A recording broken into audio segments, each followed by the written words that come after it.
Introducing Peacock, the new free streaming service from NBC Universal. It's hit movies, current shows, live sports, trending bits, and timeless hits. And that's why you can't not watch. Peacock. Watch for free, upgrade for more. Stream now at peacocktv.com. Law & Order SVU streaming now. Domain names from GoDaddy.com are up to 70% less than the competition. Plus, each domain includes free hosting with a website builder, a free blog, complete email, and much more. Plus, as a listener of MuggleCast, enter code MUGGLE, that's MUGGLE, when you check out, and save an additional 10% on any order. Some restrictions apply. See site for details. Get your piece of the internet at GoDaddy.com.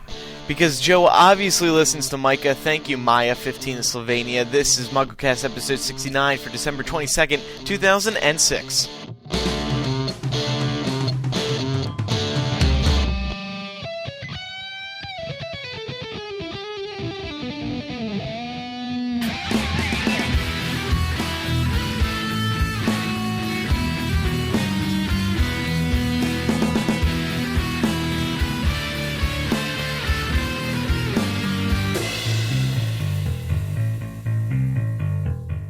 Hello everyone, welcome to this special Friday night edition of MuggleCast. There's no time to waste, we gotta get right into it. I'm Andrew Sims. I'm Jamie Lawrence. I'm Kevin Steck. I'm Eric Skull. I'm Laura Thompson. And I'm Micah Tannenbaum.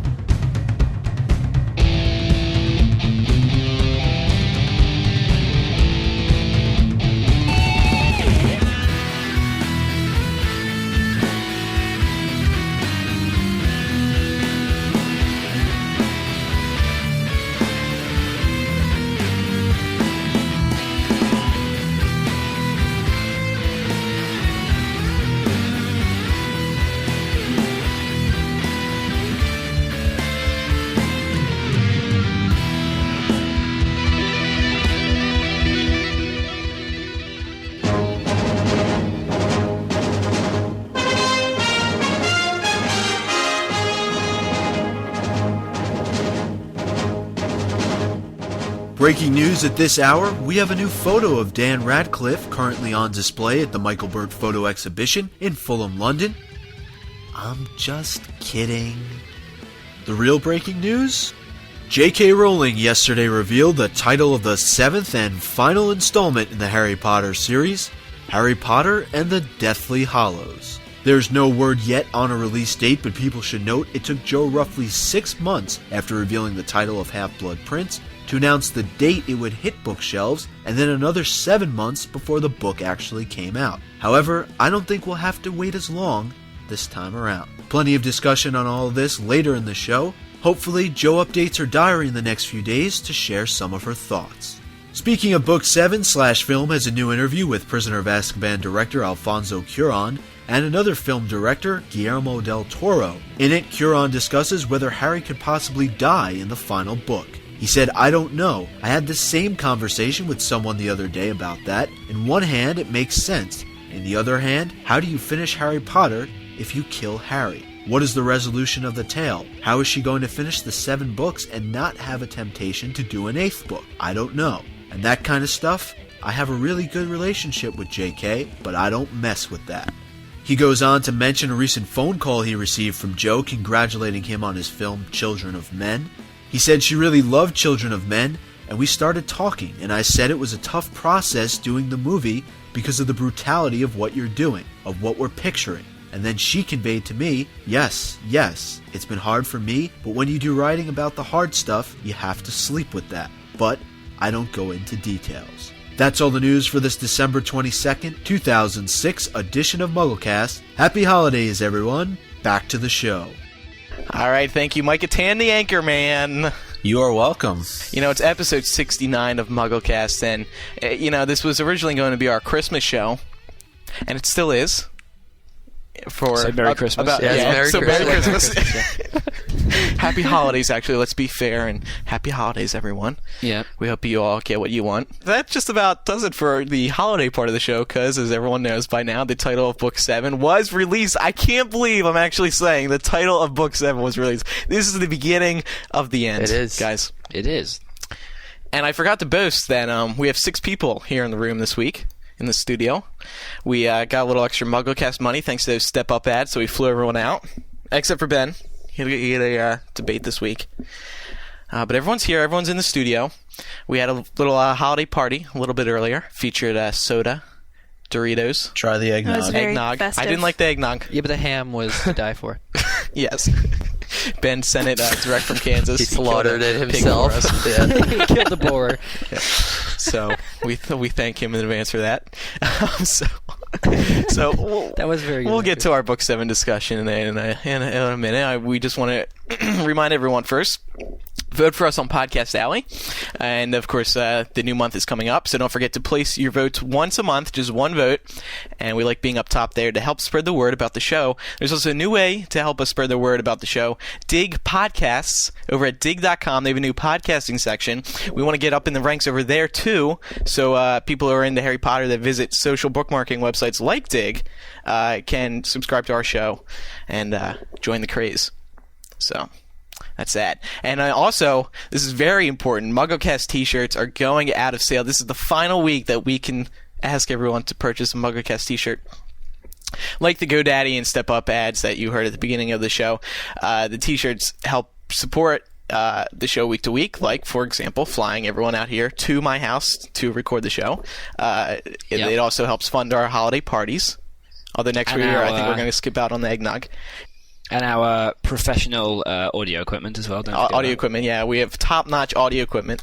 Yeah. So we thank you. We thank everyone. And if you're thinking about it, now's the time to buy because they are going out of sale quick. And then once sales have stopped, we will figure out any problems that people are having with their orders. All right, so once again, Harry Potter, or the title to Harry Potter Book 7 was released today, Thursday. We're recording Thursday. Harry Potter and the Deathly Hallows. Hallows. Hallows, not Hollows. Hallows. Whatever. Don't make the same mistake. You know, I'll tell you what, guys. I don't even know where to start here. I guess we'll start with number 1 on our list. Seems the most logical. Well, wait a minute. What about us? What do we think about it? Seriously. Here's what I immediately thought. Sorcerer's Stone. An item. Chamber of Secrets, a place. Prisoner of Azkaban, a place. Goblet of Fire, an item. Order of the Phoenix, a... How is Prisoner of Azkaban a place, Andrew? Or a place. How is sorry. Prisoner of No, Azkaban's a person. Oh, It's a person. person. You know, I've been out all day. I'm just picturing the Azkaban. Anyway, Goblet of Fire, an item. Order of the Phoenix, a group. Half-Blood Prince, a person. A place. Yeah, and a place. What does this mean? What could this be? A person, place, or item, or thing? It could this be is any very of them, though. interesting. That's the thing. Yes, isn't it? Couldn't it? I mean, we only really found out apart from the obvious ones. I mean, the Goblet of Fire is, pretty surely a goblet. The Order of the Phoenix, an order is normally a group of people. Prisoner of Azkaban, obviously a person. I think she's, Chamber of Secrets, a chamber of secrets, incidentally, but. We still have some idea. Philosopher's Stone, we can do some research and find out. The only real research we can do into Deathly Hallows is pulling up our dictionaries, basically. Finally got it. Yeah, exactly. And working out the words. And, it could be anything, really. And I don't know if she's... and she's clearly done that to, enhance the mystique surrounding Book 7, because we could tell slightly on the other books, but in this, we've just got no clue.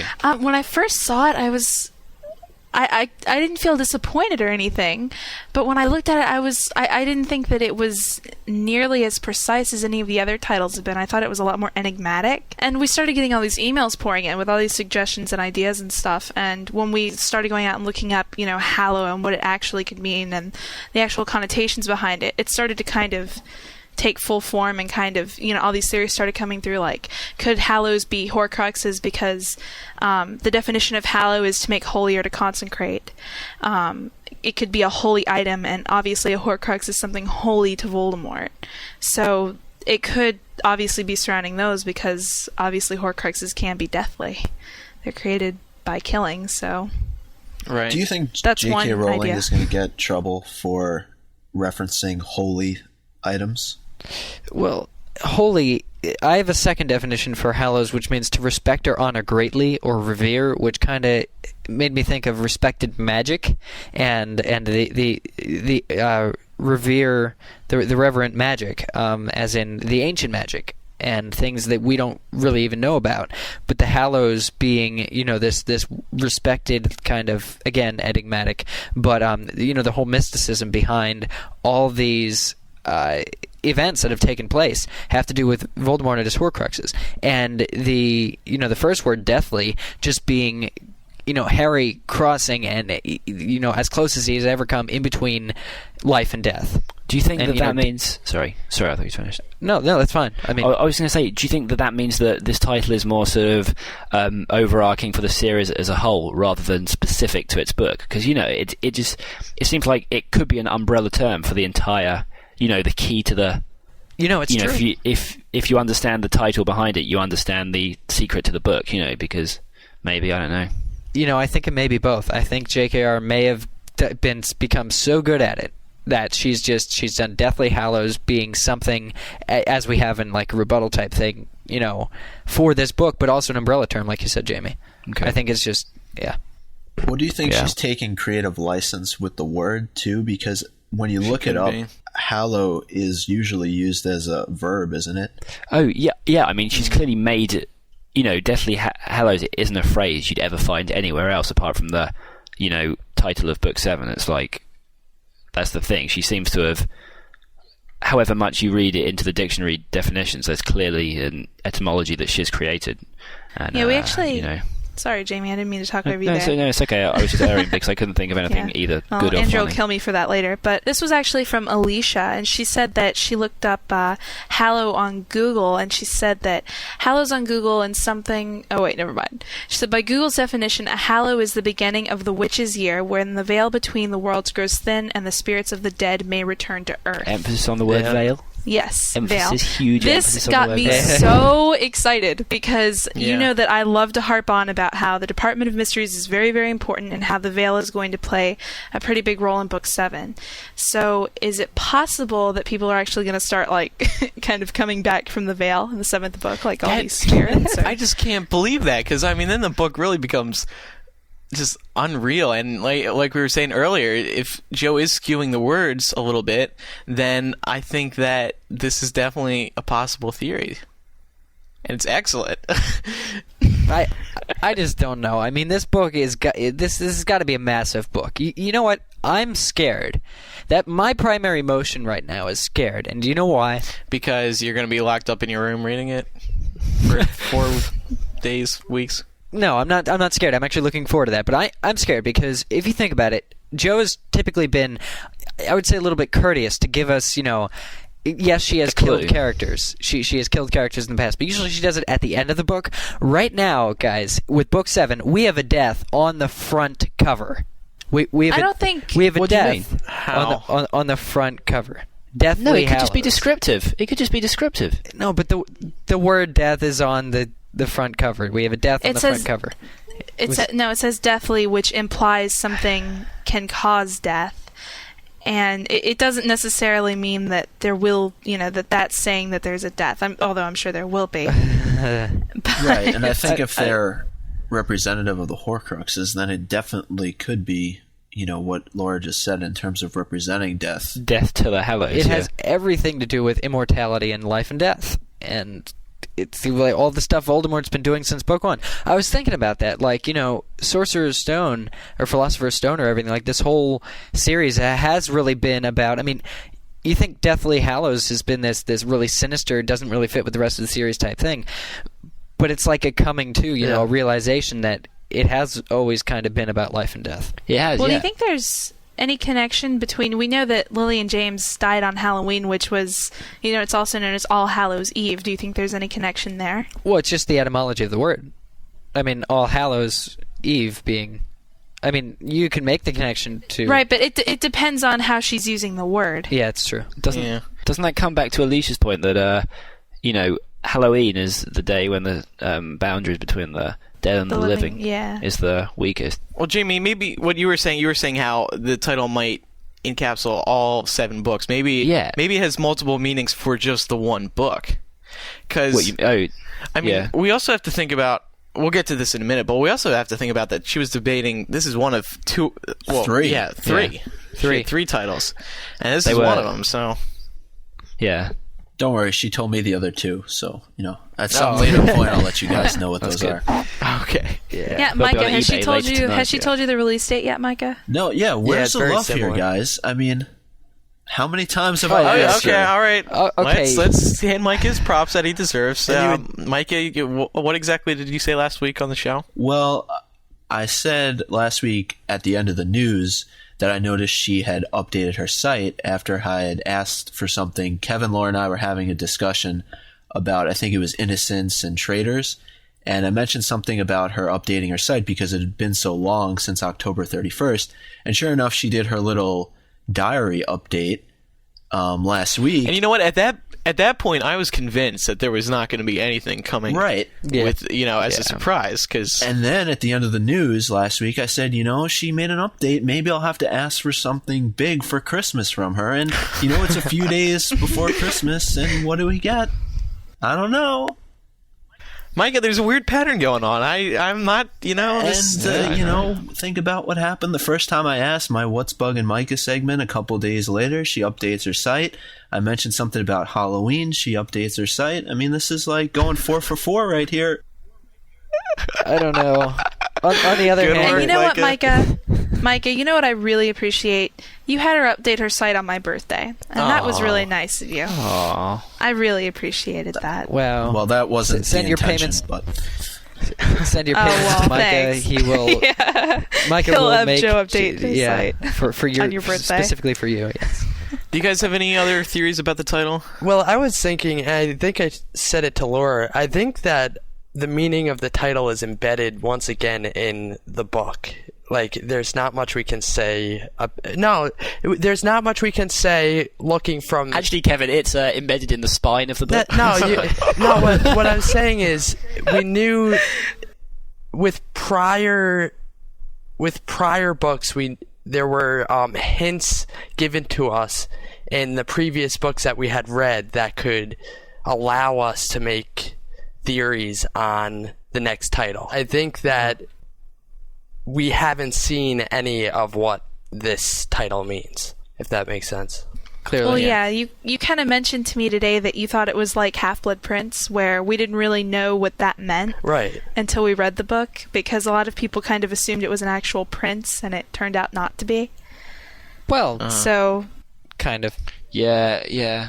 That's the thing. I mean, we can so easily misinterpret titles, but it's just like this just seems to. I don't know. It seems to, for me, it sums up the mood of the. Well, I assume it's going to sum up the mood of the book. yeah, but that- Eric, as you were saying, it's got death on the front, but more so, it's just you can't call a book something and the deathly Hallows without having destruction, death, and not a very happy time throughout the entire book. But I don't know. I think. Sorry, go on. I can't actually think. Yeah, I almost don't think that I would want to read. I mean, I don't expect to read any happy moments in this book. Can you imagine reading a happy scene in a book called Harry Potter and the Deathly Hallows? Or So what imagine the about the press wedding? for it. Well, the wedding. Well, Yeah. hopefully it doesn't. Nothing bad It'll be like happens. I mean, it'll be like Kill Bill. They'll, yeah. yeah, the bride should. Deadly Wizard Assassination Squad. They have It just makes me a little skeptical about analyzing the title so much, and I know that's what people want to hear right now, but the Half-Blood Prince title, I think we've talked about this before, it doesn't really sum up the book. I mean, it was one part of the book, but it wasn't the main part, and that's really what all of the books have been about so far. That's what the titles have been. yeah. And then suddenly we jump onto Half-Blood Prince, which is just a book that Harry finds. I mean, he uses it to his advantage, but Yeah, but don't you think there's a possibility that it will be a pivotal part of the series? I mean, I think it will, but I don't even know if it's a pivot. Oh, you mean the Half-Blood Prince? right. For all you know, the reason why she named it that is because he's going to play such a large role in the next book that you can't name it any other thing. You know what I mean? That's true. That is true. She's trying to draw your focus to the fact that, hey, although I'm just, breezing over this and lightly touching this topic, it's going to play a big role in this series. Well, I agree. Digressing completely. Sorry, go on. No, I was going to actually say that I agree with you, Jamie, about this title is more, to me, it seems like it's more all-encompassing about what this final book is going to be about, as opposed to, Half-Blood Prince or Order of the Phoenix, which was about one specific item or one specific group or one specific person. I don't see Deathly Hallows as being necessarily a group of people or something like that we're going to learn about. I think it's more all-encompassing in the sense of the book. Like a theme? Yeah. I think that's possible as well. I just liked it because I think it automatically sets a very, very dark tone, and I think that's something that the last book definitely needs. Yeah. Also, so I'm very happy with it. It'll just be in, like, the press, like, in the lines for the 7th book, seeing all the 10-year-old kids, the 8-year-olds in the Harry Potter Wizards, with their books, and it's like Harry Potter and the Deathly Hallows, and all these kids are with them. That'll just look interesting. You know what, though? I like that because I think that children are greatly underestimated in what they can handle, and I think that saying that kids can't handle death is ridiculous because they absolutely can. There's clearly there's one thing to say kids can't handle death, and there's another thing for destroying their childhood, or not destroying, but taking them out of the childhood scheme of things. Childhood is an amazing thing, and when you're playing to that audience. I never thought that Harry Potter was a children's book, but a lot of people, I guess, did. And, Deathly Hallows, like, to understand some of the real serious sinister... It was just more sinister than I was prepared for. Yeah, but like every book, it's sort of up to the parents to make the judgment call on whether it's appropriate for their children. So... like any other book, the parents should be reading it first, saying, is this what I want my children to be reading or not? And if so, then I'll let them have it. Otherwise, I'll let them wait a couple of years. Yeah, it's the parents' choice. But, absolutely. Yeah, it's just a decide for parents' themselves. responsibility. But it's... Yep. But children should be taught early in life that, life is a complete... disappointment, and it's just full of no, it's true. Problems. It and, is. Death in a book is, But no, okay. Seriously though, I think, and this could be a very obvious point, but I think we need to remember, and I often forget that. For example, the title of the 5th book isn't Order of the Phoenix. It is still Harry Potter and the Order of the Phoenix. So you need to remember that all of these are linked to Harry Potter. He encounters all of them in every single one. So it's like the Deathly Hallows. It could be not descriptive because it's Harry Potter and Lee. So you can't have like Deathly Hallows couldn't be a metaphor for something or a description of whatever, because it wouldn't make sense saying Harry Potter and thee. So, I mean, I'd like to say that it's a physical thing or a set of place, things, I hope it's not a place. But I really hope it's not a place. Still identified with. It's right next Harry, to Godric's Hollow there. Deathly Hallows. Gosh. There's like a sign. Godric's Hollow this way. Deathly Hallow this way. Halo. But Halos, we're going to be saying that like Deathly Hallows. If we accidentally slip up, say Deathly Hallows, Deathly Shallows. Andrew and I were talking. We both said I'm just Deathly Shallows today. I mean, we know. I didn't say shallow. I'm just telling everyone now. I'm going to be screwing it up a lot because Hallows. all I can think of is Halo, the video game. Whenever I read that title, so Deathly Halo. Well, maybe we should address that for a moment because a lot of people wrote in about it. Yeah, and a lot of Hallows people seem to be confusing. Oh yeah, you're saying that Harry and Ron just sit on their Xbox and play Halo for the entire thing. Godric's Hollow you're talking about, right? Yeah. They're not the same word. Yeah. Oh yeah. Yeah, a lot of people wrote in saying, "Oh, do you think this has a connection to Godric's Hollow?" And I'm like, no. Well, I mean, it could. Well, it's an understanding. That's a nice response, Laura. It's an understandable mistake, legitimate. But I think that everyone needs to remember that Hallows and Hollows are not the same thing. Well, and it's kind of, though. I mean, it's not kind of, but in the same context, it shares context. When you think of hollow as being empty, and revered a silent place like a church of revered magic and ancient magic, and things like that. Godric's Hollow, can that tie it back to it? Am I solving the mystery? I don't know. But what I'm saying is that Hollow as being empty and foreboding kind of just adds to the mysticism, the feel of what I imagine the seventh book is going to be like. Right. Maybe I'm thinking about it now. Maybe this is the most ominous title of all three. It It is, yeah. I think so. Well, we don't know the other 7, you two, mean? but I mean, Well, I thought you were talking sorry, I about thought you all meant the bugs. Yeah, I was- no. Yeah, I was well, like, that's Andrew, you really need to think. no. Well, that's both true. I mean, if she's had 3 titles, what was the deciding factor on this one? It might be because it's the most ominous, the one that gets the fans most excited because it's so broad. You can't. Yeah, you're going to be exactly, yeah. even more excited. Like, for example, if Half-Blood Prince was called. Now I'm just speculating, but if Half-Blood Prince was called The Search for Horcruxes or something, Harry Potter, or just Harry Potter and the Horcruxes. Harry Potter and the Great Snog Adventure. Yeah. Harry Potter and Yeah. Severus Snape Yeah. sold potions. I book. get but I think that she may have chosen it just for that reason. Yeah, do you also, do you think it is because, like, if you have Harry Potter and the Chamber of Secrets, you can't, and you release that title, you can't then go back and write out the Chamber of Secrets, even if you hated it so much. But Harry Potter and the Deathly Hallows, you can, it's the kind of title where you can make it mean anything. So perhaps she isn't committing herself more than, like, if she had Harry Potter and the Final Showdown in Godric's Hollow, because then she can't go back, and also releasing a title, she can't change it. This is absolutely set in stone now. Right. So I think it's also because she just doesn't want to commit herself to one storyline, because she must be writing book 7, completely different to the other ones, where she has to tie up all the loose ends, has to go back, change stuff. Yeah. Well, just on Well, that's Yeah. interesting about this book, because the stuff that you're writing, you're finished with, and there's no going back in the future book to change someone's view of a certain, precisely, yeah. topic or Not whatever. that she really does that. No, but you know what I mean. Like, once you write something in this book, for example. Well, I don't know. I can't think of anything right now, but it's just everything's set in stone. It's final, and there's no going back. Whereas with the other books, maybe someone's opinion could change on something, or Yeah, she had room to finagle there's no characters. room. yeah. What's in this book is going to be Harry Potter forever. It's true. That's how she's Well, going to leave it. exactly, So It's true. There's no room for clarification outside of interviews and such. Essentially, right, which I Yeah. can't even imagine what Oh, she's going to man. be doing around a press die for interviews and stuff. And even then, the interviews, you can't really expect a normal reader to no. be reading the interviews. Right.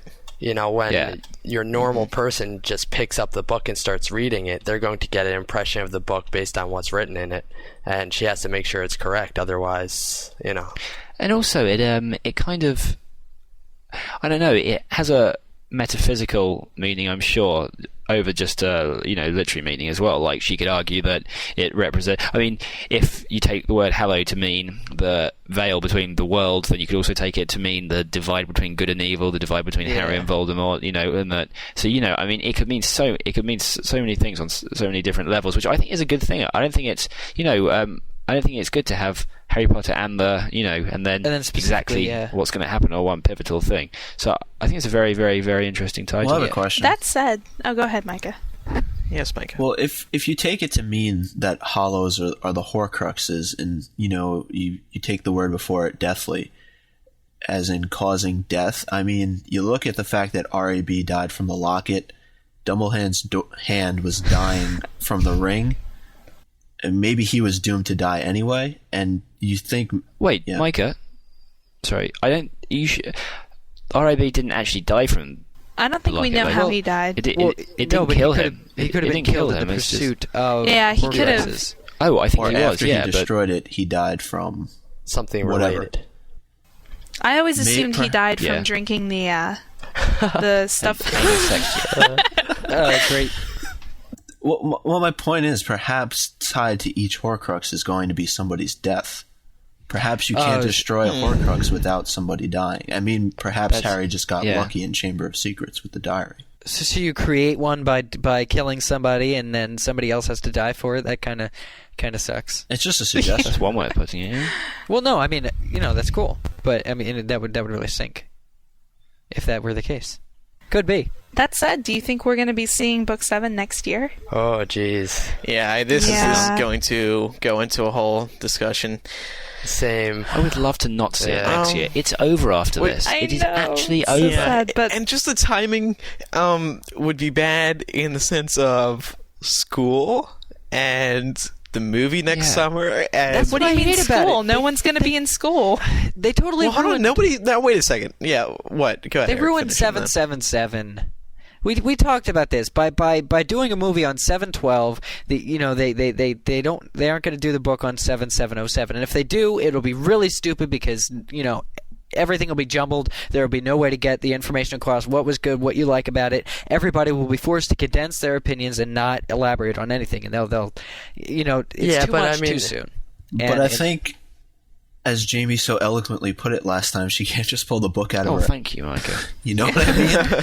If it's not ready by then, it's not ready. Yeah, well, it's true. Well, what do you guys think? Because on her website, when I'm sorry, Laura, when Micah just asked her to do that little blurb thing, and she did about writing it. What? Sorry, that may have been jumping to a few conclusions, but I'm sure we've made them already on this show.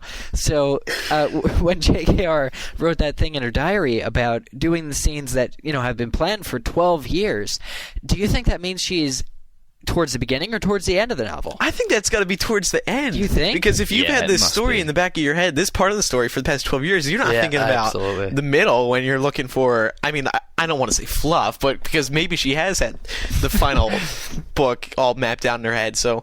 Well, so did she start by writing the in-between places? I mean, what exactly do you guys think is the process? Because we know Well, she's she's had the had last the- chapter for Yeah. a long time, and she can tweak it, but... She has to make the rest of the book fit in with the final chapter rather than the other way around, if you think about it. So. I think the final chapter is she knows where she wants to go. You know what I mean? So Oh, well, she's known that. well, no, yeah, but I hope she does by now, after 6 books. the final chapter, the fact that she has a final chapter says this is where I want to be at the last chapter of this book. So mapping the books out based on that Should be it easier. should be easier. Yeah, I mean, in my mind, it Not to say not her job's exactly. easy. Yeah, but not to downplay the fact that it's a monumental task, but still, it's you would think it would be easier knowing where you want to go. even if she has it planned out, that doesn't mean That's that things true, too, haven't yeah. changed. And Yeah, things gotta I mean, change. you may have something planned out, but it could be an extremely vigorous, 20-page chapter, and that takes time. So, Yeah. I mean, we can't assume that we're going to see a book next year, but I think especially considering No. that she's released the title, I don't think it's impossible at this point. Yeah, I was going to ask, what do you think releasing a title tells us about where she is in writing the book? I mean, is it easier to decide on a title at the end or towards the end as opposed to at the beginning? I see it this way. Half-Blood Prince, the title was revealed on June 29, 2004. That's roughly a year and about 2 weeks prior to the actual release of the book. So if we were to follow this pattern, which I would think she would be trying to... She would be following the same pattern because... I mean... well, I don't know. I have no real taking explanation. that into account, I wasn't really... Taking that into account, you would think the book would be released January 2008. And they should push that back to June. Yeah. Now, the thing is, it's not like Joe.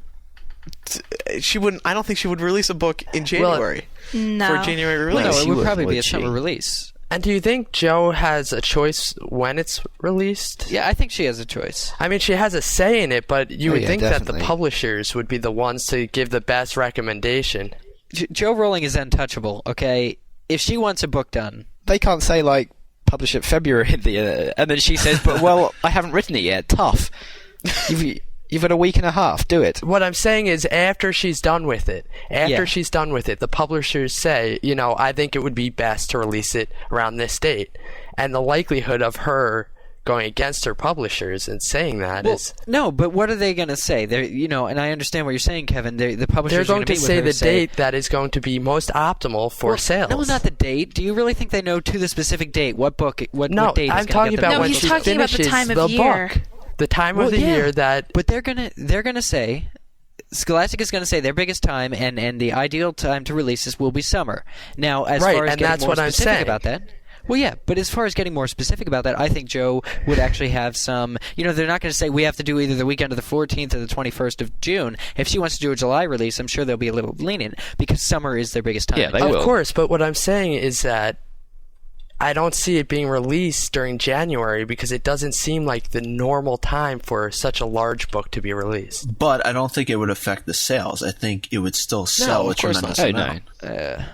But you've got to. Also, I think we have to take this into account as not only a book release, but a sort of end of era release. Because it's like people aren't going to be queuing up in bookstores and then reading the book, then waiting and going online. This is going to be, these are going to be the parties to end all parties. Yeah. Right. The queues to end all queues. Yeah, and I suspect that they're going to be releasing some. They've been releasing special editions, but I have an itching suspicion they're going to go further than that this time. Oh, yeah. Like, what do you think is going to happen? Rare edition or something like that. All these all these conventions they have going on next summer, like Prophecy and all this other stuff. It's going to be blown out of the water if the book comes out. Oh yeah, there's gonna be groups on it and stuff. Now they were complaining. We should do a convention. Yeah, let's do the MuggleNet convention. Yes, that would be so featuring organized. all of us. Oh my gosh! But anyway, it's true. It's interesting because we have heard a lot from Jo this past week. And by a lot, I mean one diary update. But for her, that's a lot. More than usual. Yeah, a sentence would be a lot in most cases. And she's busy. Yes. Any dream experts here on the panel today? Well, I have a release date before you get to the dreams. Well, okay. And even before that... Well, yeah, while we're still on this... Well, what Andrew was saying about, she released the title, so is it following the same pattern as before on when we can expect the book? Maybe, but what I wanted to say was, if you recall, she did, what, Sorcerer's Philosopher's Stone came out in 96, 97, Chamber of Secrets 1 year later, Prisoner of Azkaban 1 year later, Goblet of Fire 1 year later, but she felt it was such a rush. She was very displeased with having to cram 734 pages into a year. So she took her time, and the movies came out, and she, it was 3 years to write book 5. Which was up to date the longest. Now, then another Eric, 2. you have to remember though that she'd been planning those books for years before they were published. So it's very likely that large parts of the first 4 books were already written by the time they started taking off. And not to say the obvious, but they were shorter. Yeah. And there seems to be a cutoff as well. What I'm saying too is that we can't just say, okay, so, book 6, we had the title at this point, so, we can expect book 7 at the same time. Book 7's hopefully going to be bigger, and maybe, she gave us this title because it was kind of a maybe dead air in the HP fandom. Maybe she gave us this title because she really likes how book 7 is turning out, but she still has a little way to go on it. I mean, we talked all about, and we all agreed that we wanted to take her time on this. I don't think it's comparable to the time it took between book 6 to get out and book 7. But the difference with it, but there, I mean, like I always saw book 4 as a cutoff between, you could almost see the series in 2 parts, books 1 to 4. Yes, but that's talking literarily as well. I mean, it doesn't mean no. The release date as far as she's taking her time with these last ones. No, of course not. But you also have to remember that she wasn't as an experienced a writer back then. That's true. And now she's a lot more used to it, and you can definitely say that because, it's like she's used to more deadlines. She's used to, getting people what they want and stuff like that. Yeah, and just think about it. I mean, after she had book 1 out, it got popular pretty quick, not to the level it is now, but she must have been really excited about how the books were going. So of course she probably wanted to work on them more and maybe try to get them out faster because of how popular they were. I don't know about that though, because book 5 she had a lot to do, and with the first 2 movies came out. Well, but then she learned that she would have to wait. I mean, she would have to take her time with it. Yeah. What I'm saying is she might have just gotten caught up in all the excitement. That's why a book came out, one after the other. Those first 3 or 4. Oh yeah. Yeah. exactly. They were significantly shorter books to write. And that too, of Yeah. course. So So Micah, So, Micah, you have a prediction, and you know what? I think all the listeners should take this very seriously because I the agree. trend Micah is going. I would not be surprised if it comes true. Micah, please. Just guess. what do you guys think about a release date of October 31st, 2007? I like it. On November 1st, 2007, we'll be playing that clip of what you just said on the show and bragging We about will, it. we So will. There you go. Because not only, okay, it's symbolic, but it brings the whole series full circle. It was the night that Harry's parents died. It's the night that the whole series That is- started. yeah. It would be a fitting way to end the whole series as well. yeah, I think it's very fitting, but I went and looked at my calendar, and Halloween's on a Wednesday. Yeah. Wah, wah, wah. I mean, that Well, doesn't stop them doing like, it's fine. Yeah, I mean, like Lord of the Rings comes out on Wednesday. I mean, or it did. Yeah, the but that's movies. a little different. You can't have midnight release That's a movie parties release. on a Yeah, Wednesday night. It's true. It's true. Oh, we got school tomorrow. Well, they But should just. she has so much influence now that she can just get the calendar I know. changed. Schools would be canceled across the the. Saturday if she wants it to.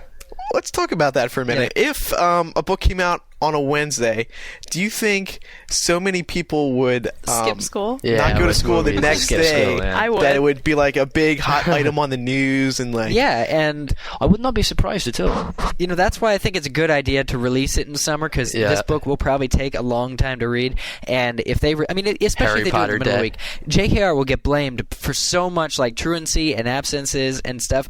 Like, what do you even think with the title like Deathly Hallows? What is Laura Mallory going to say about this? Yeah, if her kids skip cares? school that day, it'll be Don't J.K. care, Rowling's yeah. fault. No, well, they don't care. But what are all the the book Witchcraft Purist Deathly Hallows? Death is in the title, and they're selling this to 10-year-olds. Who is at fault for that? I mean, this is like a dark book. They're going to try and release it. I think summer is obviously the ideal. Yeah. I think that's good though. The title with having the word death in it because it'll make it people who see Harry Potter as a children's book will think, oh, Yeah. death, oh Jesus. Yeah.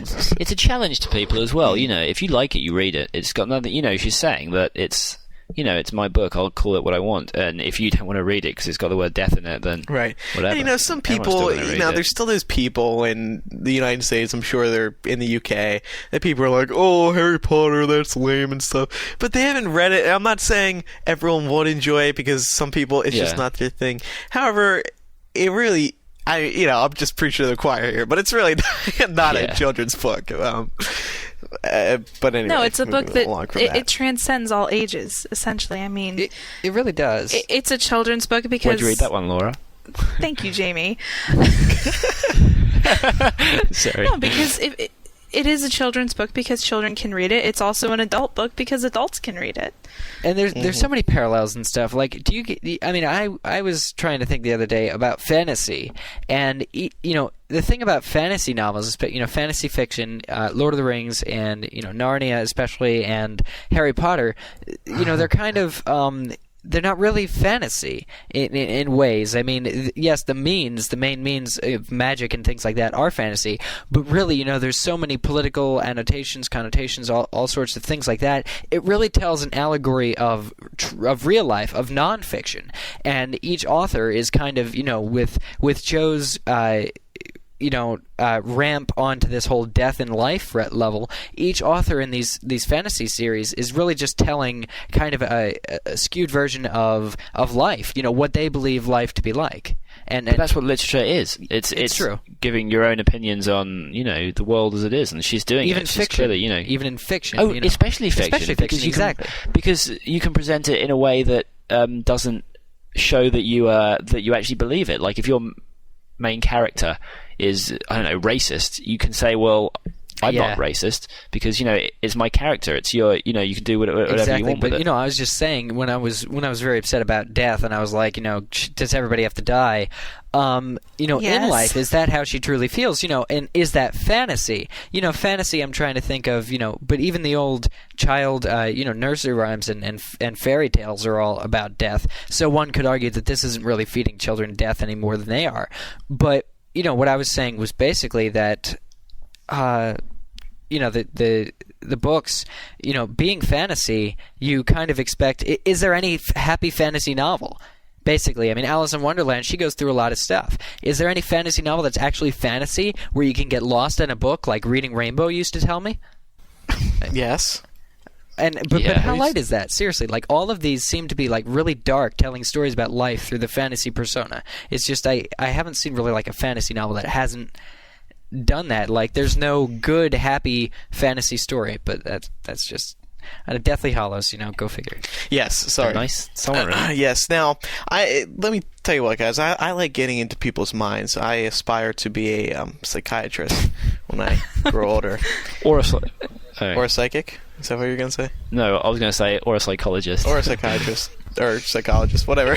Point is... Or, of course, a brain-eating bug or something, Andrew. Then you'd be in their mind. That's funny. Did anyone get that? What did you That say? 45, You aspired was that 45,000 people just going silent you for aspire 2 to seconds? be in a... Okay, don't put that there. Oh, no, it's got to go in now. So anyway, now this got me. J.K. Rowling on her site earlier this week said that she had a dream being in Harry's world, but it's not that got me. It's that this was her first dream about being in Harry's world. Now, have any of you ever had a dream about being in the Harry Potter world? Yeah, I have. I don't remember any okay. specifics, but I know I have. Yeah, you just don't want to tell us because it's probably very embarrassing. But yeah, probably. I went into the school with my cloak, and I had my book and God. cauldron with me, and I had my pet. Yeah, I think I'm sure I have once or twice. Now, what gets me about this is that Jo says this is her first time having a dream about being in Harry's world. Now, well, she writes enough of it, I guess. Yeah. well, yeah, but now I'm not a dream expert, so that's why I was asking earlier. Does anyone know? Is anyone up on this sort of dream thing? What affects your dreams? What influences them? I want to hear from Kevin about this because I'm sure I've heard that the experiences of your day have an effect on what your subconscious mind is thinking when you're going to sleep. So when you think about Harry Potter all day, it's more likely that you're going to have a dream related to it because your mind has been, thinking on it all day. Right. Now, what does this tell us about how Jo is writing book 7 I think right it means now? she's going into it.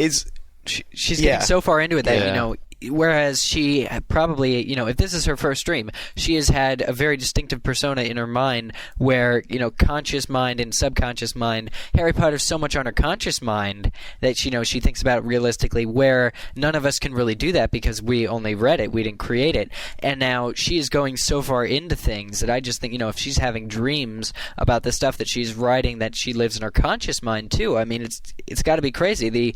Dreams have been said to be, a playground for your subconscious. All the things you don't think about during your day, the things you notice, all the things you don't think about are going into your dreams, having fun, all the different people, all the different characters, all that stuff. Now, for JKR to have dreams, it's got to mean something like crazy. I think it just means that it's getting to her.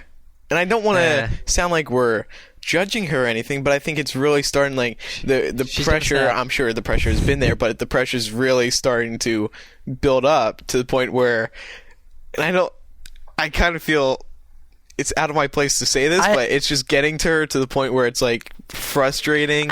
That's the final book. There's so much pressure on it. I don't think so. I don't think she's being pressured to do anything. I mean, I think she's pressuring herself. Yeah, if anything. That's pressuring herself to make it the best. She has to please a lot of people. I mean, she doesn't have to, but ideally. I think that this is kind of relates directly to the possibility of the 7th book coming out next summer, because I'm sure that as release time comes closer, she's going to be feeling a lot more stressed, and if she's never had a dream about Harry Potter in the, 12, 13 years that she's been writing it. Or 16. Yeah. Right, and then it just happens. Right? Yeah, it means that something. It means the 7th book is very, very close to coming out. But that's what it means to me. I've been writing essays for 10 years, and I've never dreamt of myself. Yeah, really. But it's a little different. Essays are required. Harry Potter is a huge part of her life. A school essay. What are you dreaming about? All Quiet on the Western Front. You're dreaming about Paul. I dreamt being in Paul's Andrew, position. I had place. I was lying in this trench, and then my mum called me for breakfast, and I and you were drinking. You were having a smoke with Kat. Yeah. I keep imagining myself in all these war films, and like I'm in. It's right, literary. Saving Private No, Ryan. but seriously, Jamie, don't you think this means that it's really she's completely enthralled in it when you're dreaming about it for the first time, but it's your life. I think it's the opposite. If I spend all day answering emails, I will never dream about that. But you dream about emails, though. I'm talking about real-life situations. Yeah, but see, answering emails is Andrew, something you have it's to do, Jamie. Writing this book is something she chooses to. Well, she has to. But if you do enough of something, you won't dream about it because it's off your mind. You know, you can handle it during your waking hours. You dream about stuff you can't handle during your waking hours, so it has to go into your subconscious. It's Well, I don't really know that that's true, because it's been said that the last thing that you think about before you fall asleep tends to be involved in your dreams. Yeah, but that's not true because I had a dream that I was walking down the street and I bumped into this group of guys and they started trying to sort of punch me and hit me. So clearly, and that's not something they said that you go to bed they'd to. go away and stop it if I bought them this fried egg from like a food stand next to it. But Laura, I did not think about that before I went to sleep. Yeah, but you I say assure that if you do something enough, you won't dream about it. And to be perfectly honest, I spend tons of time talking to you guys, and you've been in my dreams before. It's like, I've had dreams where where we'll all be together and talking and stuff, and I talk to you guys every day. But it doesn't mean that we're actually about your dreams. It's like it can mean something else. Like Andrew being in your dream could just be means you like me. Oh yeah, that's right. Like you're like thinking about something male. It's just a representation of But your dreams can morph from one thing into another. I mean, dreams are. Of course they can, but And that's the other thing. It's also been said that people have thousands of dreams every night, and we only remember a few of them. No, that's true, Eric. That's absolutely You true. just don't You just don't remember remember them all. Your mind's on constant. Your mind's constantly entertaining itself. So I dream about you guys thousands of times a night. What doesn't mean necessarily bad. I actually dream about. I dream about you, Laura, all of my waking hours. I have nightmares about Laura. Oh, thanks. The audience will laugh at that. Yeah, I'm sure they will. I almost heard it. It was so funny. Anyway, no, I'm kidding. But Andrew, Yes, Micah. what about the rest of what she said and what she specifically dreamt about? What else did she say? She said that in her dream, she was both Harry and the narrator simultaneously, and she was searching for a Horcrux in a giant crowded hall. But this is interesting because could she have been writing about this in particular, especially when she says that she knew perfectly well that the Horcrux was jammed in a hidden nook in the fireplace, while as Harry I was searching for it in all kinds of other places. That's kind of odd. Does that mean that that's where one is in the book and she was writing about it earlier that day? I don't think so. What I think it is, have you ever heard about authors discussing how their characters will develop their own minds and want to do certain things, and they can't really stop their characters from doing that? Like Joe at one point mentioned during book 4, Hermione actually wanted to go off and do the SPEW thing, and she just let her do it. And I think this could be something to do with maybe having a hard time getting something the way she wants it in the book. So on the one hand, she's trying to be Harry and make him do what she wants him to do, and at the same time she's trying to be the narrator. Okay, so back onto the release date. Let's go around the table here. I want to get everyone's opinions. We've heard from Micah. I'm going to go out on a limb and say it's going to be in 2007. I don't know when. It's going to be in the second half of 2007. That's what I can narrow it down to. Laura, how about you? Yeah, I'm going to have to say anywhere from July on forward in 2007. July on forward. 2008? No, 2007. Oh, definitely. Okay. Kevin? Yeah, I would say the same thing, 2007. Oh, gee, I thought we were all going to have like different perspectives. Well, see, here's the Jamie, thing. what do you think? I For would argument's hope- sake, just say 2009. Yeah. 2015 it's going to come out. No, No, it's she. seriously. I don't know. I really think it can be a summer release or nothing. I just don't think she'd ever release it. I mean, I love your idea, Micah, about it. Finishing the cycle, but I just. The summer is when all the massive stuff happens, and when people are at school, they can read the book and discuss it and do all these, amazing things. And these conventions run during the summer. They don't run in October because, school's basically just started and everyone's doing stuff. And I would not be surprised if it was, summer 2007. I think it would be a big mistake if it was summer 2007. And I would love to see it. It could be a huge marketing nightmare. I mean, yeah, it really would be. Oh, just think about it. By the end of the summer, it would be over. I know. Yeah. And we're going back to school, and there's no big event to look forward to or hope to look forward to. We'll just be going to college. And it's kind of depressing, to be honest with you. All we're going to have to look forward to are Harry Potter symposiums. And another movie premiere, granted. But I started, whenever the title came out, it really hit me today. I've been thinking about it, and it's like, wow, if this comes out next summer, we're not going to be doing weekly shows in 2008 if the book comes out in 2007. I think we still will. I beg to differ. Yeah, really. What the hell are seriously, we going to have to talk about? All the stuff, when Book 7 comes out, there's going to be so much. Well, first of all, we're going to get the first wave of shows to talk about, which is all the revelations. Things she introduces like Horcruxes that solve the whole world's problems and explain what's been going on in the past 7 books. We're going to be able to fantasize about all those, talk endlessly about all those. Endlessly, because nothing's going to thwart it, okay? Then we're going to get, the extra things we notice now that now that we've, seen the books as a whole. We're going to be able to talk about that forever. Then, we're going to have the upcoming movies, all the cast, all the actors, things like that. Not to mention, we'll go back to the books and even do more fun things with them. I really don't think, Book 7, as massive as it is, Book 6 fueled us for a very long time on this show. A strong couple of months were devoted just to Book 6 stuff. Now, Book 7, we have the whole umbrella effect with all the series as a whole, and Book 7 as its own thing. It'll just be massive. I don't think. Maybe obviously, eventually, we can't keep going forever, especially with just movie news.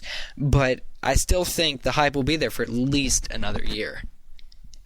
Maybe at least another year. And we hope that you'll still be there with me. Very nice, Tim. Thank you. When I said it earlier in the show, the title that Book 7 is released, it all became real to me. It was almost scary saying it because it really is the beginning of the end. Andrew, if you need to see a counsellor, that was very, very good, thing to say. Beginning of the end. I heard you sniffle a little bit. Yeah. I heard you sniffle a little bit. What went through your mind cry. when you posted that today? Oh God! When I here's how my morning went. I went into school, drank my lovely cup of coffee, did my normal thing. I go on MuggleNet, and there's a post by Caitlin saying the door's open. But at that point, there were no instructions. So I went on Joe's site. And, went to the room requirement. And have you guys ever tried to open it without instructions? No. It's hard. It's hard. And I don't know how these people figure it out. No, I don't. No, seriously, it's stupid how you have to get these things. You know what, Andrew? I can't even get in. I was. Well, Eric. All right, Eric. Don't be forceful. We don't need to bring Eric to the show. This is our holiday show. We're very happy this holiday. Then someone posted the instructions that get in. Now, I think I'm the only one here who actually sat there and played the Hangman game figure out the title. Yeah. Did you? I did. Did you play it before you knew the title? Yeah, I didn't highlight the title on the site. I did. I played the. How well did you do? I only got 2 lines. I only got 2 letters wrong. I got it down to where I only had 1 leg left on the guy. But I did get it the first time. I got it to just the stand and the top part of the stand. He had 1 leg left, and then I realized what it was. I played it like the people play Wheel of Fortune, where you do all the vowels first. Yeah, me and too. And then you do the letters. Do you know what's so annoying about Wheel of Fortune? When is it here? It's like they have right at the end in the final thing, they get a puzzle and they have to name. It's like 4 consonants and a vowel. Yeah, right. And then they're so stupid. They're like, okay, if I went on there and he said name 4 consonants and a vowel, I'd be like SRL. N and then AE and then they give you those letters first. LNA. Oh, well, you see, over here, you name, it's a puzzle, and you have to solve it, and you have to give 4 consonants and a vowel, okay? And then, if any of those letters appear, they, open them for you so you can see, and then you have 10 seconds to guess the puzzle. And they're so stupid. They guess then I'll have V, Z, X, Q, Y, and I think my vowel will be a U. Right. And then they get absolutely nothing. Go ahead, Mike. I'm sure you're going to be on topic and to the point. Go ahead. Sure. You mentioned before how she released the title of Half-Blood Prince on June 28th. 9th. Okay, 9th, sorry. If Micah says it's June 28th, it's June 28th. No, she will go back in that's time fine, and she will change it. However, she didn't give us a release date until 6 months later. It was 3 posts after that. She gave us, of course, the quote about, what's his name? Scrimgeour. She gave us the 3 titles of the chapters, and then she gave us the release date on December 20th. So we have a while, I think, before we get an actual release date, and then, of course, she didn't release the book until 7 months after that. Right, So, but looking at the big picture, I mean, looking at when the book will ultimately be released, you're holding on to October. You're holding on to Halloween 2007. It's, I don't know. In a way, think about my personal life. Having it summer or fall 2007 is disastrous. But why? Because of missing school. Yeah. So, yeah. Can you imagine going to your professor and saying in the middle of the week, I have to fly out to England. I'll be back. Yeah, I'm going to be away for 2 weeks Yeah. because I have 4 podcasts to do. Yeah. 2 book release or 1 book release. Well, that's why I was It's kind of kinda thinking cold summer of outside, 7 too. might be good because it would. I mean, then it would be over and we'd all go to college and Alright. it'd be And move sad. on with our lives. Yeah, we'd all go to college. Yeah.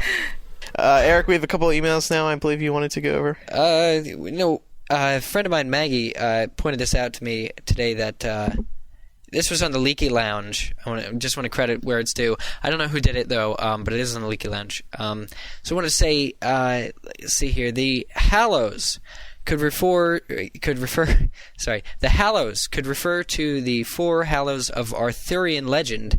I assume that means King Arthur. They are intimately connected to the Grail. No, the other. They're intimately connected to the Grail, and ultimately probably go back to the 4 treasures of Tuatha de Danann of Irish myth. The 4 Hallows are the cup or chalice, the baton or wand, the sword or dagger, and the coin, disc, or pentacle. I think we were right all along in connecting the Horcruxes to the 4 elements. These Hallows are associated with the elements and match up quite nicely to the remaining Horcruxes. The cup of Helga Hufflepuff, baton or wand of Rowan of Ravenclaw, sword or dagger of Godric Gryffindor, pentacle of Salazar Slytherin, meaning the locket. Now, I found that very interesting. Wait, there was more to that. It was cut off, but there was more to that, talking about the remaining 4 Horcruxes that Harry has to... it just kind of said that there. But the remaining 4 Horcruxes being the potential cup, dagger, pentacle, and baton. In addition to the elements, these 4 Hallows of Arthurian legend kind of represent the remaining 4 Horcruxes. So what do you guys think about, like, the deathly remaining 4 Horcruxes? Like, that would... Aren't there 5? Are there 5? Aren't there 5? Well, the ring is destroyed as far as we know. The diary is destroyed. That leaves 5. I guess. Yeah, it's those 4 plus the snake, or But Harry one or of them. Voldemort. Well, one of them is Voldemort himself. One of those fragments of soul is Voldemort himself. No, that is really interesting because we've talked about of course it is, yeah. Hufflepuff's cup, the house cup or Yeah. something. What was it exactly? That is interesting. Yeah. Gryffindor's Sword, sword. the locket, Yeah. which is this pentacle thing, the 4 Hallows. It's just one of those things. And as Jamie was speculating earlier, being this a direct reference from the title to the specific book. The 4 Hallows. It's just even if it's works, not ever drawn, the similarities. If she does mean, Hallows as in Horcruxes, I mean it has to. Yeah. So it's just one of those cool coincidences. Well, I mean, we're getting to the point where there's only so much left to discover, and we're going to start getting things right. But the best thing about Joe, I think, is that no matter how much we talk or how close we come, we never even touch the surface. It's true. She always finds a way of proving us completely. Are you saying and that our utterly show is wrong. pointless, Micah? No, I'm just saying. Are you trying to get the group down? This is our holiday show. We're supposed to We're be in the supposed holiday to be spirit. right. Aren't we right, Micah? We're supposed to be happy. I just want Yeah. everyone to be happy for the holidays. That's all I want for Christmas. And a Wii. You didn't get one? For Christmas is you. For Christmas! Well, my brother is. That's what I tell everyone. My 10-year-old brother's getting the Wii, but really, it's for me too. Make sure you upgrade your strap. Anyway, we have another email now. Jacqueline, 15 of New York, also writes about a little coincidence here, which, I mean, I'm surprised we haven't talked about this on a... We have talked about this. We talked about it after the... Well... We've talked about this, why don't we when we talked read about the email first so people know what we're talking about. Hey, guys and Laura. Good idea. Hey, guys and Laura. Do you think that it is any coincidence that the title Book 7 was released on the winter solstice, December 21st, and in the 5th book there was the quote that said, "At the solstice will come anew, and none will come after." Well, I didn't read that part, but that's actually... well, I do cute. remember talking about that. Cute. That is... No, we talked about it, but we were speculating whether it would be the actual book or, I guess... chapter titles, but yeah, that's brilliant, and I bet it does refer to that. That'd be cool. No. Well, No, I do think of course it refers to that. I think it's talking about something to do with the plot of the book, not the release. Or She's screwing with us.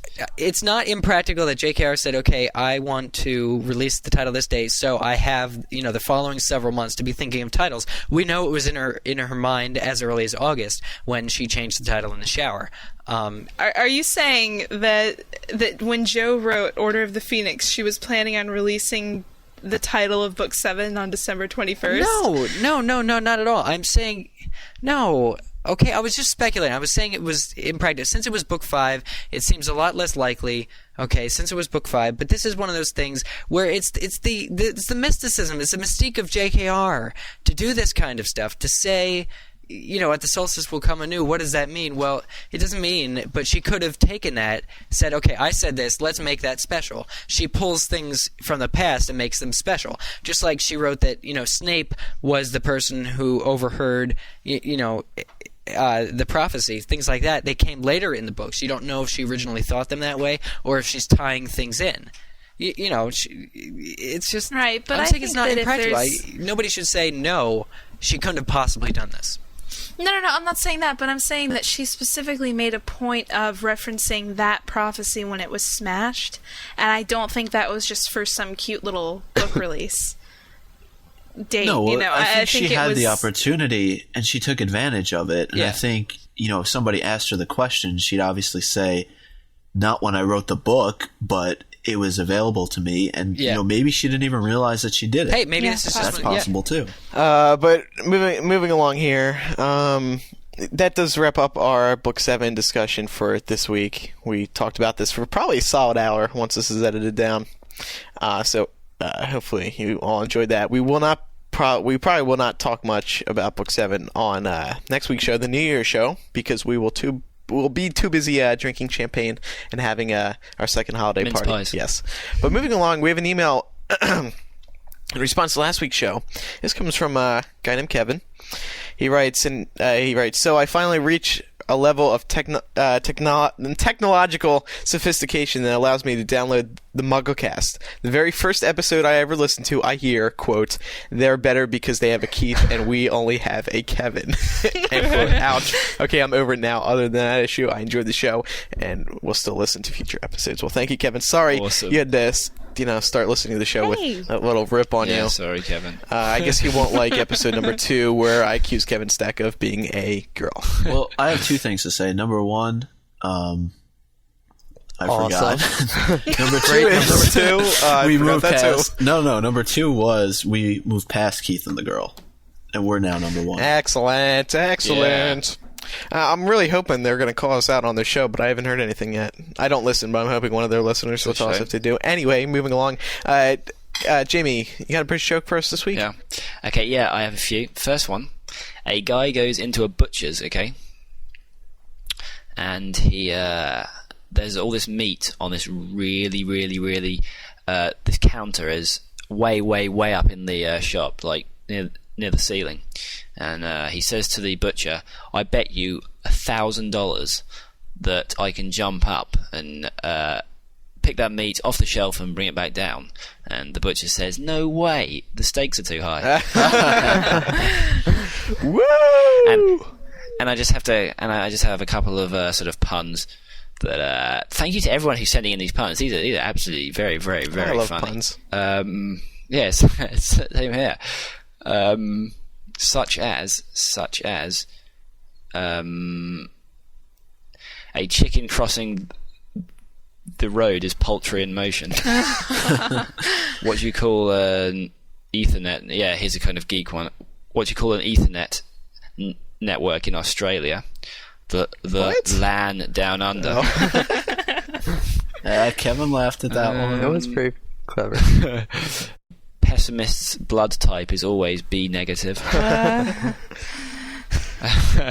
I used to work in a blanket factory, but it folded. That one. Reading while sunbathing makes you well read. Last one. A bicycle can't stand on its own because it's too tight. That is thanks to Tonya29 from Indiana. Oh. So thank you. Thanks. So, we sincerely hope that everyone has a wonderful holiday. And safe. Yes, and a safe one. What a way to end the year with the title of Book 7. It's the end of the world as we know it. Well, it's the end of the Potter world. It's the beginning of the end. That will be the title of this week's show, ladies and gentlemen. The beginning of the end. It's depressing, but hey, so is the title. So for our Christmas episode. You know, if Joe wants the series to be depressing, why can't we be depressing? Why should we be entertaining? I don't get it. Once again, everyone, happy holidays. By the way, I went all out in spirit of the new book. I bought domain names. So you and Kieran. Make it quick. Okay, we got 30 seconds. verydeathlyhallows.net. I like it. So, I'm gonna try and make that like a source for people to speculate. Very good. Well, whatever. Once again, I'm Andrew Sims. I'm Jamie Lawrence. I'm Kevin Steck. I'm Laura Thompson. I'm Eric Skull. And I'm Micah Tannenbaum. We will see everyone next week for episode 70, our New Year's show. Good night, everyone. See you next year. Bye.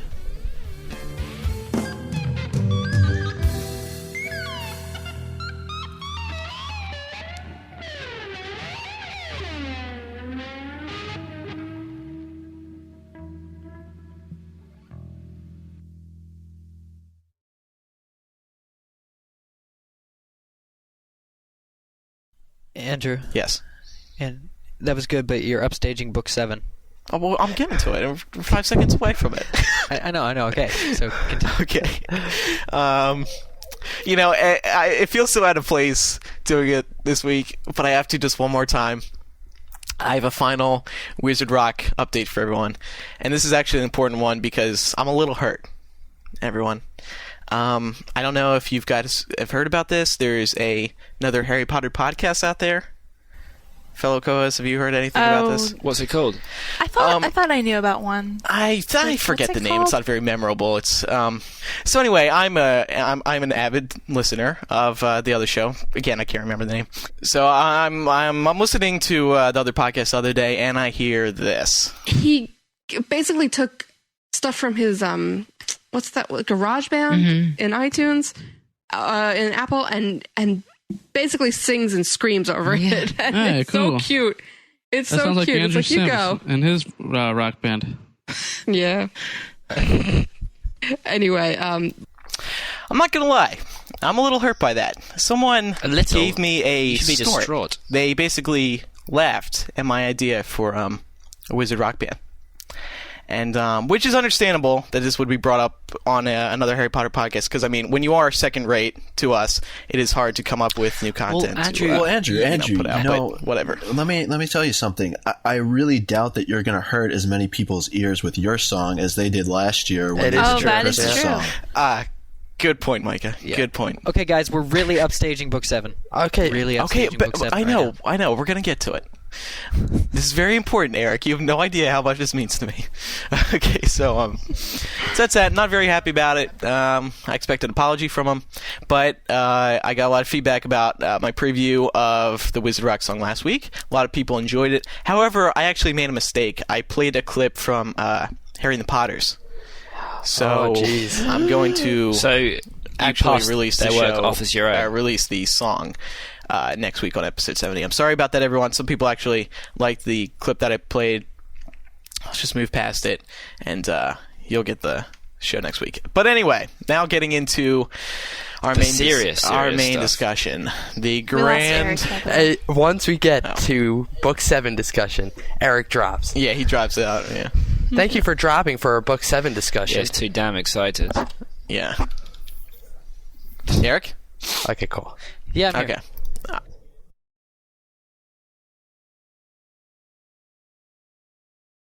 Well, you can't talk about the intelligence of people. I mean, if you want to talk about stupid game shows, have you seen any of the game shows on TV today? I mean, you can't even touch Wheel of Fortune. Some of the ones today are just so awkward with digital TV screens and all sorts of weird characters, like Zimbo and I don't even want to talk about Deal or No Deal. So... Oh, that's an that's excellent a stupid game. show. Oh, I love that game. Oh, it's so funny watching people do this. I love it. It's the best thing in the Price is world. Right. How greedy It's Okay, is true. we're Yeah, that's that's $80,000. Deal or No Deal. I mean, come on, seriously. All right, No deal. But The Price is Right was the only real game show. No, but Andrew, What? since we're complaining about game shows, Deal or No Deal, okay, I've got just a couple of minor quips quickly, please. Sorry. Okay. These are very real this is concerns. a holiday show. We're all happy. I know, We're on a festive exactly, mood. This is like a holiday party. Go ahead. Okay. When somebody opens a box, Pass a that blue box, okay, yeah, one that contains it, don't mouth the word thank you to them, because it's not that they haven't done something special for you. Oh, they don't By just the mouth same- it here. They'll Okay, go up to them. They'll hug them and kiss them. Well, and stuff. in that case, in that case, by the same logic, if they open a 250,000 box, you should go over and lap them while they're Yeah. because they've okay. Other things, bringing on a good luck charm. No, it's just luck in the first place. Bringing on like a photo of your children. No, it's just a luck game. Wait a minute, I've got a few more of these. Somebody sent them to me. Just give me a second. Give me a second. This is a new segment. What? Game show Jamie's- complaining? Yeah. Oh wait. Okay. One sec. Honestly, it's so annoying. Okay, one sec. Oh yeah. When they chant blue, blue, blue, blue, blue, as if that's going to help them. Maybe you must They do play it it over different here. over there in the UK Okay. because we have silver cases and they just pick numbers and open them. Oh no, it's kind of like that. And when they say like, oh, I have a good feeling about this box. Oh, do Oh, you? yeah, I well, know. well, that's excellent. That is. I'm gonna trust my $250,000 Yeah. to that. Yeah, it's to so your good annoying. Yeah, to your good feeling for like Dave from wherever. Oh my god, it's so annoying. That show should. It should. No, seriously be though, shot. like Okay, talking. we really need to get back. And talking about letters and things. I would have given anything to have one leg left after playing Hangman. But I can't even get to the Hangman. And you know what? The YouTube. Okay, no, yeah, no, we but heard the you YouTube, but complain the YouTube about this video, already. The YouTube video shows this person clicking all the steps and typing in exactly what. I didn't even get to see the Hangman person. My whole life, I'll go without seeing that Hangman guy. I never took the Wombats. The Wombats never worked for me. Something is up. I tried it on all my computers, and I cannot get through that door. Well, I Sorry. guess your site just hates you. But Finish your story, Andrew. I know it's been a long time coming now. No, guys, seriously. no, I did Okay, finish. you did. Point is, I rocket Hangman and I. Okay. Okay, well, guys, getting back on track, Hangman is another death thing. It is. Sort of is, yeah. Very Yeah. Gee, Interesting. how fitting. Yeah. And, yeah, so. Can I say one interesting. more thing about the release date? Go ahead, Mike. I'm sure you're going to be on topic and to the point. Go ahead. This is Robert Langdon. I teach symbology. The suspect called him. From the author of the Da Vinci Code, He wants me to locate an ancient portal. We have to finish this, or my dad is dead. Dan Brown's The Lost Symbol, streaming now with new episodes every Thursday, only on Peacock.